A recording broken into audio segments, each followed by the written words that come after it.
You know you can always rely on this channel for videos that should have been made 15 years ago. Always on the ball. Hey guys, welcome back to my channel. Hope you're all doing really well. Is this a bit of a selective niche topic?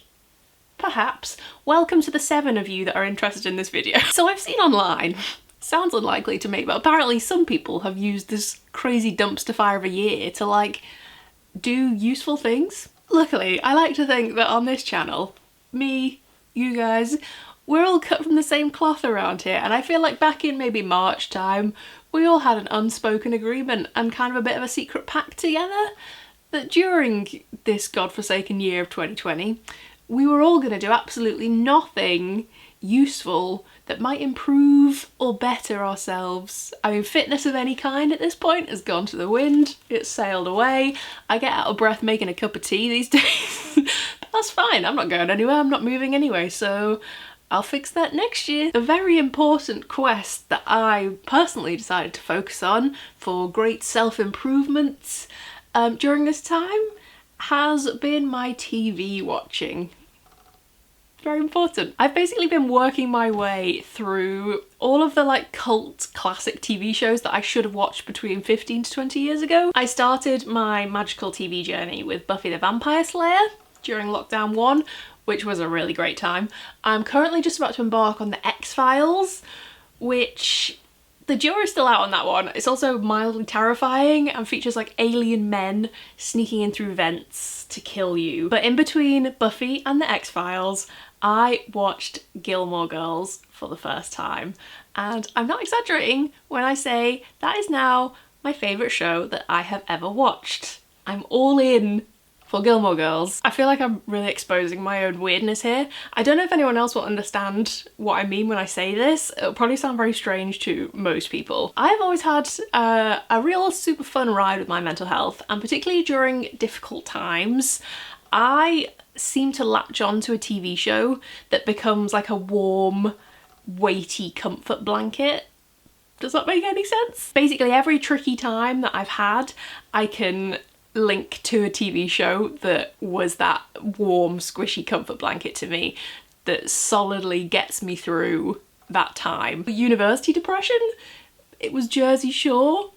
Can't explain that one. My early 20s depression was Sabrina the Teenage Witch, the original. I guess there's an element of nostalgia there. These shows, they could literally be my mastermind topic of choice. Like I literally know them off by heart because I chain watch them over and over to like zone out of the world. But what I'm trying to say is that's the exact feeling that I had watching Gilmore Girls during this extremely insane time of weird pandemic existence. So this might seem like a very random timing to make a video about a show which technically ended like 13 years ago, but every time I mentioned my primary viewing of Gilmore Girls on Instagram, my inbox imploded like nothing else I've ever experienced. So we're gonna get really cozy for this one. I've tried to make it as cozy as possible in my new office, which you'll see soon, by the way. And we're just gonna have a lovely big chat about the wonder that is Gilmore Girls. And I feel like, obviously, the golden rule for this one, you need to have an extremely large cup of coffee to watch this video. And here we go. These are my thoughts and feelings having just watched Gilmore Girls for the first time ever. I went in blind. I had absolutely no idea what to expect from this show. I knew literally nothing about it. So here's what I came away thinking, including after watching the Netflix 4-part revival. I think it goes without saying this video will include spoilers. So speak now or forever hold your peace. Save this video for later if you're also currently watching it for the first time.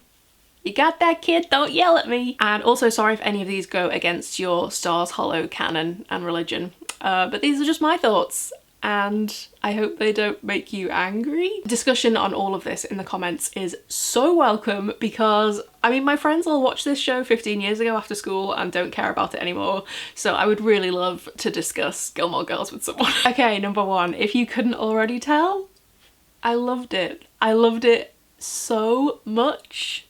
There was just something about it that I loved so very deeply. Lorelai is one of my favourite characters of all time in anything.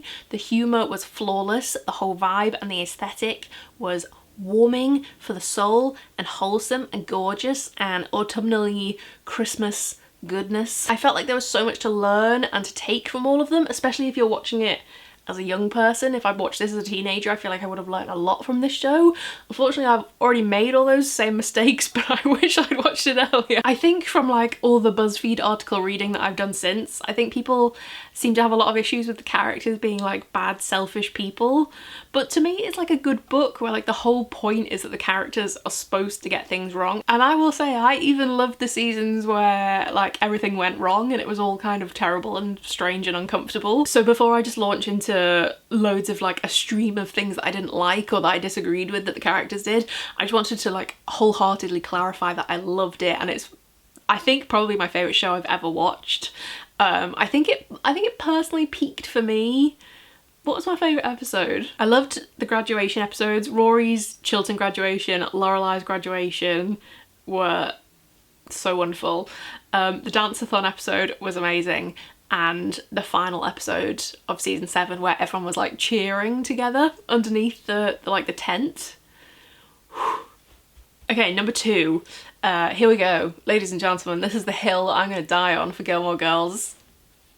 Lane deserved better. I loved Lane as a character so much and I thought she was so awesome. I wanted her to get discovered, or at least just like end up being in music professionally somehow, like maybe just as like a backing drummer or a songwriter or a producer or a music teacher or something.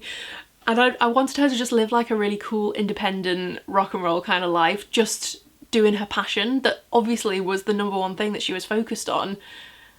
And it was like a soggy firework, like it just didn't happen. Instead she just got like pushed further and further back into the background, and then ended up pregnant with twins the first time she ever had sex, which was bad sex also, and then ended up married to kind of a loser, like the equivalent of Ned Schneebly. I'm absolutely not saying there's anything wrong with her situation itself, obviously, because parenthood can be super rewarding and super empowering, but she had such like a clear-cut dream and so much ambition and drive, and then it just wasn't realised in any way, and it just feels like a bit of an injustice.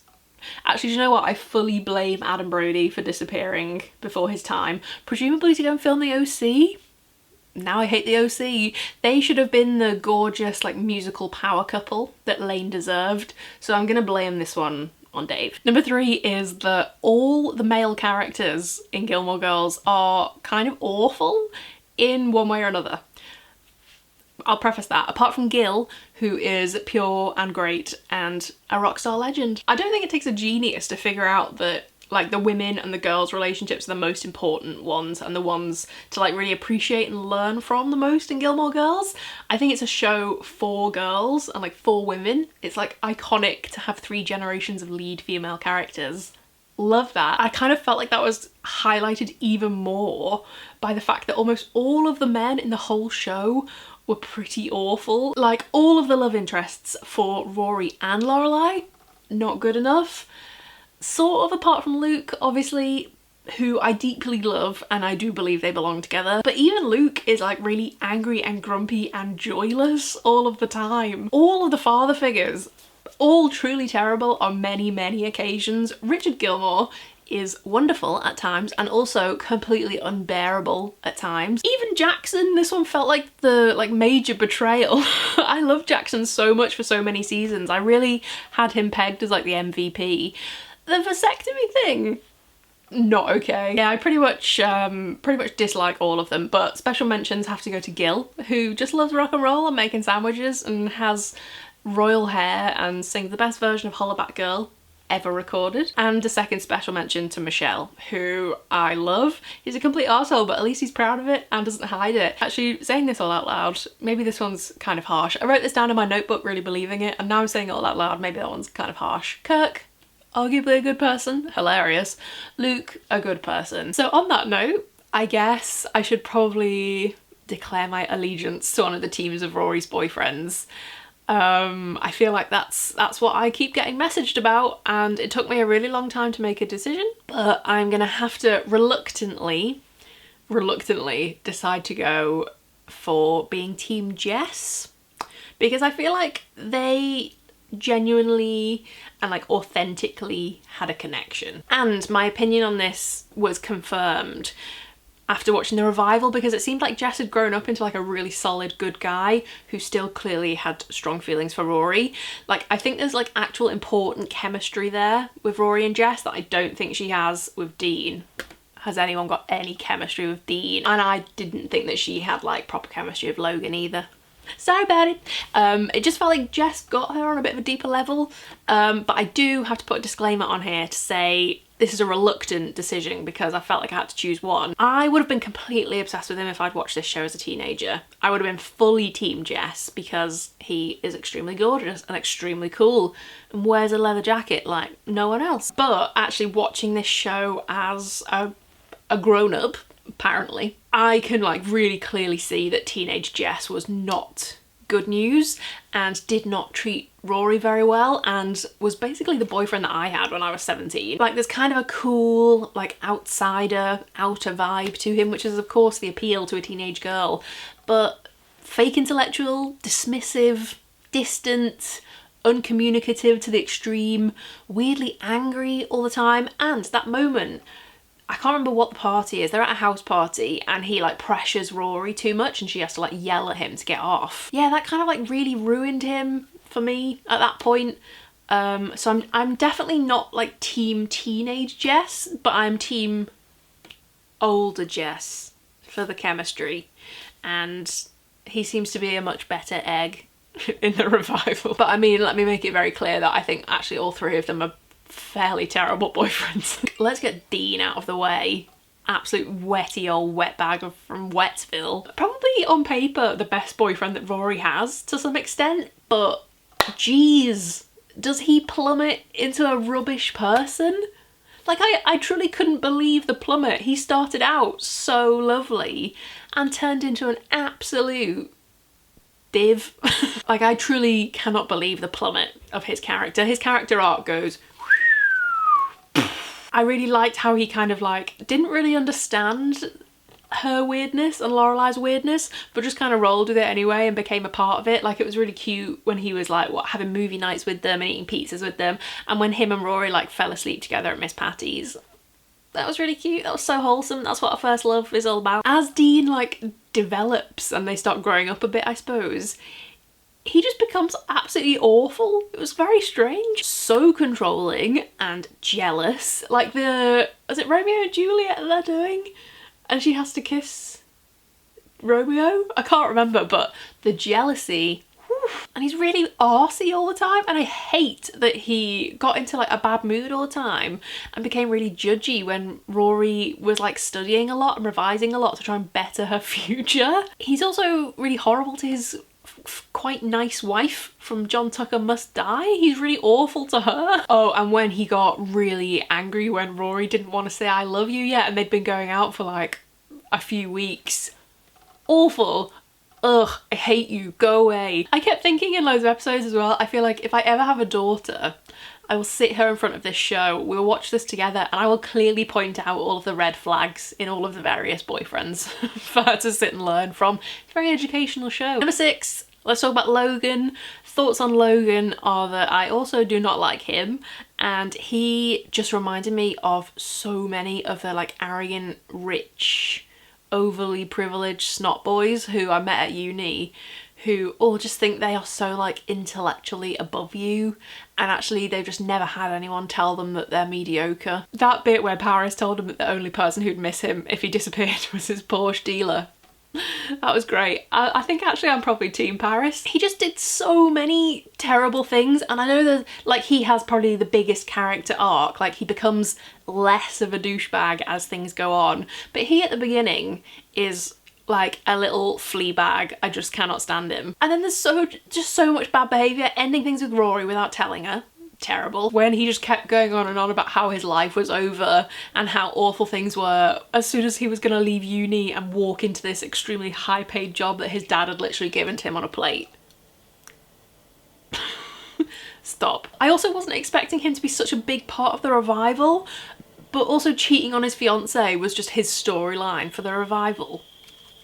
Bad. I think there's some occasions where he does kind of redeem himself a bit and he's kind of grown up quite a lot around like season 7. There is definitely like a bit of character development. He's quite generous, and I did like that he was always like really happy when Rory did quite impressive things. He is quite a good boyfriend to her once he's like committed properly, and he's clearly very in love with her later down the line. But most importantly, he broke up with her at her graduation because she very honestly and openly and calmly said that she wasn't ready to get married. Not an ounce of humility in that fluffy blonde head of his. Number 7, right, on the Logan theme for the revival. If you haven't watched the revival, you won't know what I'm talking about, but if you have, I cannot believe the main storyline of it was that they just made Rory Logan's like weird London mistress. I think we can all consider that just the cherry on top of some really great choices from Rory there. Really great choices. Although having said that, the more I've thought about it, I actually think adult Rory and adult Logan are probably quite a good match, because they're both like not very likable people and kind of on, they felt like they were kind of on the same wavelength by that point. They've kind of like grown up together, I guess. And I mean, I guess it's his baby. Actually, one of the things I would love to know in the comments is whose baby you guys think it is.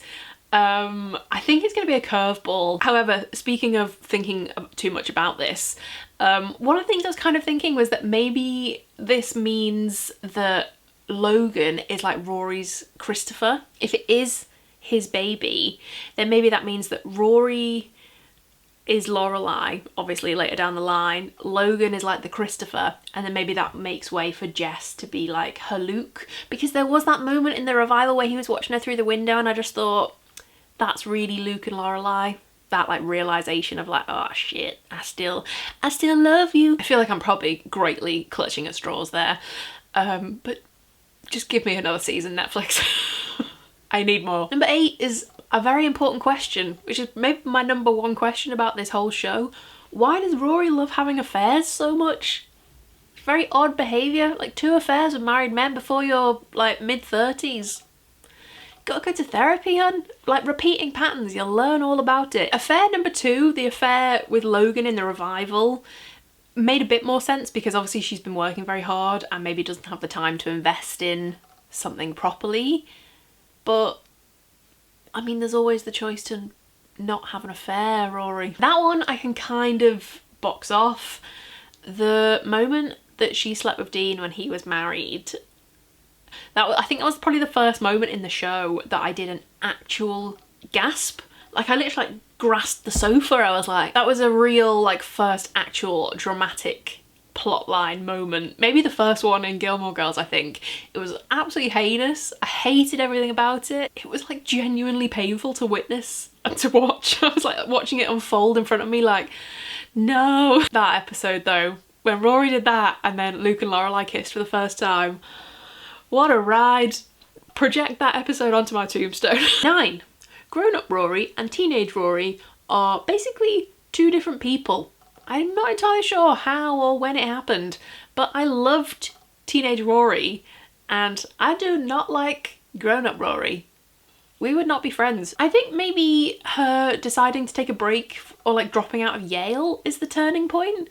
Or maybe falling for Logan is the turning point. Yeah, she makes some absolute stinker choices. She acts like she's like too good for opportunities that come her way. I don't know, I don't get it. I don't know when that weird transformation happens. I personally like to blame Logan for this one. I think she hangs out with too many privileged idiots that he hangs out with. But then the really like uncharacteristic affair with Dean is separate from Logan and nothing to do with him. So I don't know. I don't like it.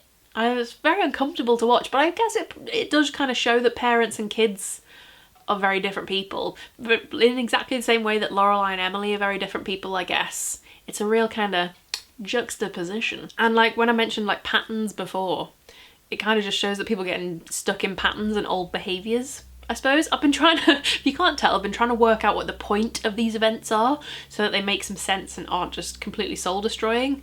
I also did a really deep dive into Reddit and found this awesome fan theory, which I think is pretty good. So if you like a complicated and overblown and somewhat unlikely, because it's way too intelligent, fan theory, then you might enjoy this. So maybe the original series, Gilmore Girls, is the story or the book that adult Rory writes in the revival. And that is why the original show is so kind of like likeable and warm, and it has more of like a fictional feel to it because it's like a story. And then the revival, A Year in the Life, is the actual kind of much harsher reality of Stars Hollow and all the people in it.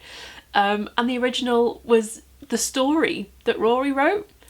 I thought that was such an interesting theory. So back to like teenage Rory, adult Rory, I know there's a lot of talk about how people were like disappointed to see that Rory was a failure and that she hadn't kind of achieved all her dreams and stuff.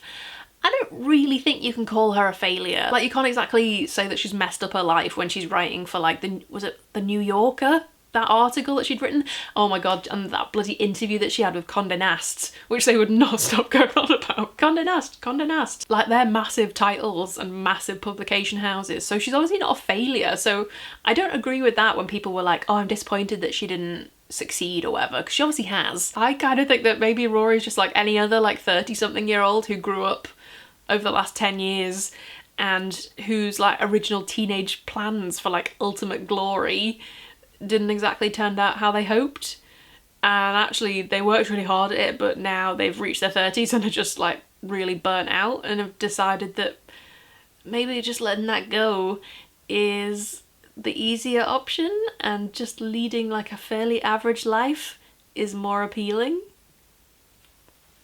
Yikes. Reading myself there. I promise all of these aren't as overblown as this, by the way. I've just put a lot of thought into this. I've thought about nothing but Gilmore Girls for the last 6 weeks. Number 10, the early 2000s fashion. Let's talk about it. It was really something to behold. Quite painfully, there were so many outfits, especially from Lorelei's wardrobe. She is the main culprit for this, that reminded me of stuff that I used to love wearing back in the day. Particularly Lorelei's love for a sweater vest worn over a white shirt most of the time. It sparked this like deep core memory of my favourite outfit that I used to wear to sixth form, which was a black like knitted sweater vest over a white collar shirt with black skinny jeans. I'd genuinely forgotten that was a thing that I ever wore, but Gilmore Girls reminded me. Miss you 2000s. 11, just as a little side note, not only is the fashion really dated, but a lot of this show is quite dated too, and it's kind of weird to watch something like this from this kind of time when you now know a lot better and have since learned a lot better. And yes, you can say that the original show was quite a long time ago now, but it didn't get much better for the revival either, so that's not great. It kind of poked fun at itself but didn't actually rectify the problem. But I mean, that's what happens when you choose to watch shows from like over 10 years ago, isn't it? It's like if you watch Friends or something now, a lot of it like would not fly anymore. Number 12, why don't towns like this actually exist? I don't understand. Stars Hollow is the most wonderful, cozy, welcoming community. There's so much community spirit. I would absolutely love to live there, but places like that just do not exist. Maybe they do exist in America. They definitely don't exist here. I'm not invited to my neighbour's cat's wake, that's for sure. But if Stars Hollow was real, I would move there instantly. I would go to every knit-a-thon, every cat wake, every hay bale maze, every 24-hour dance-a-thon. I've got to say though, the Festival of Living Art was very weird. Not sure I'd go to that one. 13, Luke punching Christopher made me yelp out loud with joy. It was one of the best moments of the entire show. It was nothing short of magical. I think Christopher might be my least favourite character of all. I think he is a terrible father. He continuously picks Lorelai and Rory up and just drops them whenever he wants. He wears criminal leather jackets. And then he suddenly becomes stinking rich through no effort, and then just equates paying for stuff to being a dad and to like make it up for all the neglect. I really strongly dislike him. And then, oh my god, that episode where Lorelai got back with him after splitting up from Luke was categorically one of the worst things that's ever happened to me. I was literally distraught. That whole twist was genuinely upsetting and really took things in a very unexpected direction.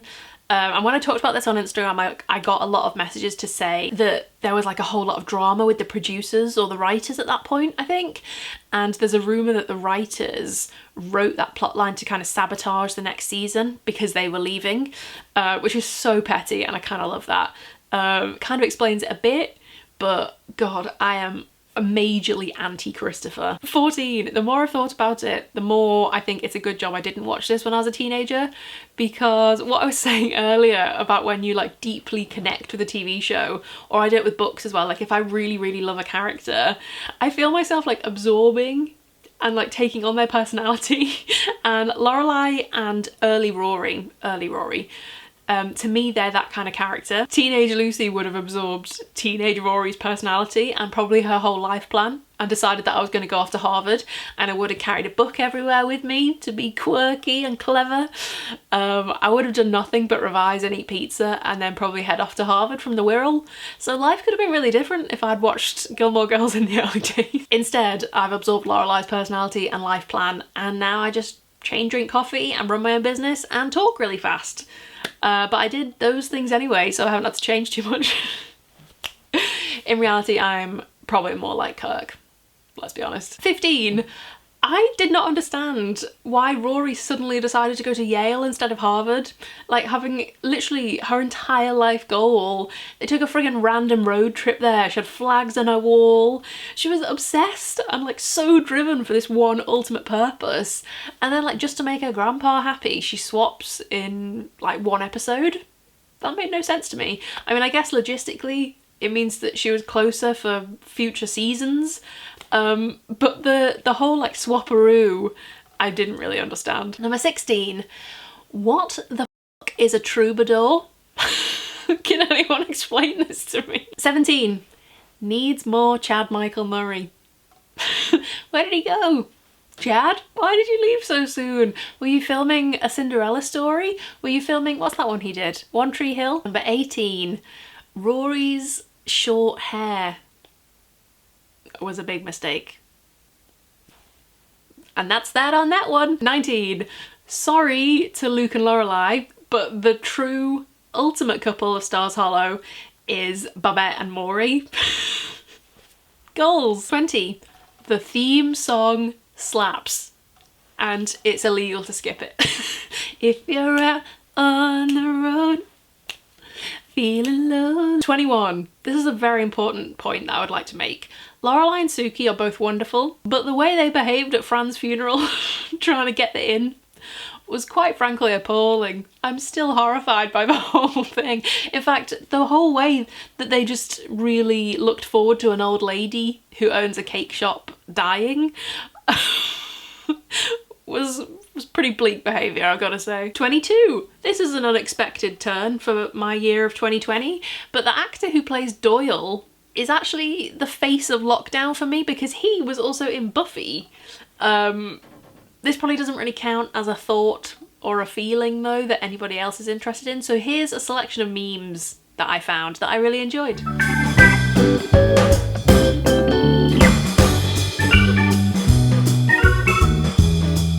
Number 23. I'll put this plainly. The revival was batshit crazy. I cannot put it into any more delicate terms. I know it really divided people. I reckon it's actually about 50-50 for how many people message me to say, oh my god, watch the revival, with the other 50% of people being like, do not watch the revival, it will ruin it for you. I enjoyed it. I did enjoy it. I definitely enjoyed it. Did I enjoy it?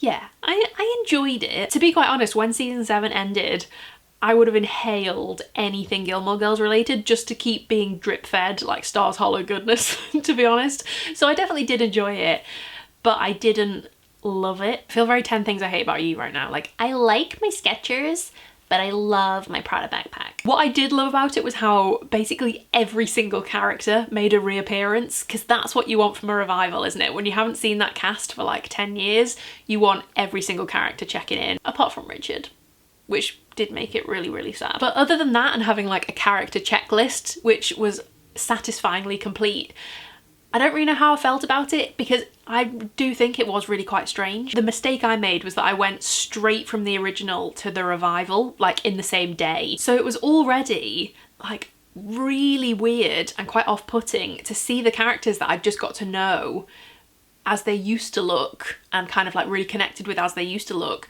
seeing them instantly much older straight away. So I do kind of wish I'd left it a little while. And also I absolutely loved the final episode of season 7.